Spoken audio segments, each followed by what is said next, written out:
అన్యాక్రాంతమైన అటవీ భూములను స్వాధీనం చేసుకోవాలంటూ తెలంగాణ సీఎం ఆదేశించడంతో అక్రమార్కుల గొంతులో పచ్చి వెలక్కాయ పడ్డట్టయింది. ఇన్నాళ్లు మర్చిపోయిన రూల్స్ ఇప్పుడు రికవరీ అనేసరికి ఆఫీసర్ గారులకు గుర్తొస్తూ ఉన్నాయి.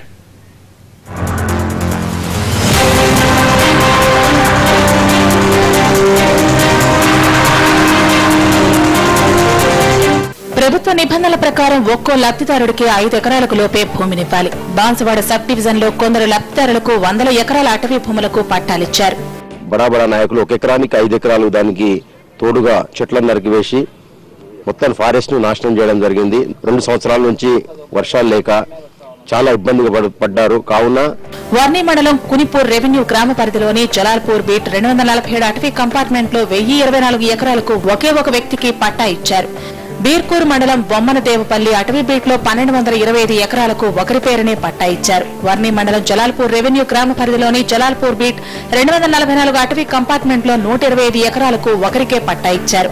బీర్కూర్ మండలం సంగెన్ రెవెన్యూ గ్రామ పరిధిలోని హసీపూర్ బీటు 281 అటవీ కంపార్ట్మెంట్ లోని 528 ఎకరాలకు 8 మందికి పట్టాలు ఇచ్చారు. ఇలా అడ్డగోలుగా అటవీ భూములను కట్టబెట్టడంపై ఆరోపణలు వెల్లువెత్తుతున్నాయి.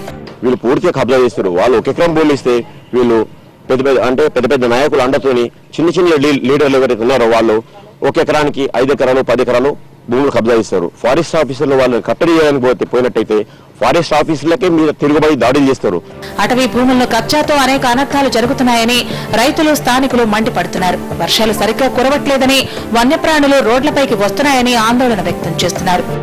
కేవలం వాళ్ళు అధికారులకు డబ్బులకు అమ్ముడు పోయి అడవిని అన్యాక్రాంతం చేస్తూ అడవిలో ఉన్న జంతువులు కానీ విపరీతమైన కోతుల బిగుల గ్రామస్థాయిలో జరుగుతున్నది.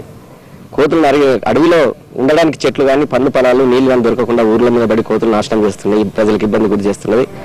అన్యక్రాంత భూముల వివరాలు సేకరించి మరీ అధికారుల దృష్టికి తీసుకెళ్లినా ఫలితం లేకుండా పోయిందని స్థానికులు ఆవేదన వ్యక్తం చేస్తున్నారు. బడాబాబులు పెత్తందారులు సర్కార్ స్థలాలను మింగేస్తున్నారని సర్కార్ దీనిపై గట్టి చర్యలు చేపట్టాలంటున్నారు. ఎక్కడెక్కడ ప్రభుత్వ భూములు అన్యాక్రాంతమై ఉన్నాయో ఫారెస్ట్ భూములు అటవీ భూములు బంజర్ భూములు ఏ రకంగా పెత్తందారుల కబ్జాలో ఉన్నాయో వివరించినప్పటికీ వాటిని రికవరీ చేయటంలో కానీ వాటిని స్వాధీనం చేసుకుని పేదలకు పంపిణీ చేయటంలో ప్రభుత్వం చిత్తశుద్ధిగా వివరించటం లేదు. ముఖ్యమంత్రి ఆదేశాలు అటవీ మంత్రి సూచనలతో ఆ శాఖాధికారులు నిజామాబాద్ కామారెడ్డి బాన్సువాడ సబ్ డివిజన్ల పరిధిలో కబ్జాకు గురైన అటవీ భూములు వాటికి రెవెన్యూ అధికారులు పట్టాలు జారీ చేయడంపై సమగ్ర నివేదిక సిద్దం చేశారు. రెవెన్యూ అధికారులు ఇచ్చిన పట్టాలను రద్దు చేయాలంటూ ఆర్టీఓలు జిల్లా కలెక్టర్కు నివేదిక పంపారు. అయితే క్షేత్రస్థాయిలో సమస్యలు ఎదురయ్యే అవకాశం ఉండటంతో అటవీ శాఖాధికారులు చేతులెత్తేశారు. 2012లోనూ ఇలాంటి పరిస్థితి ఎదురైంది.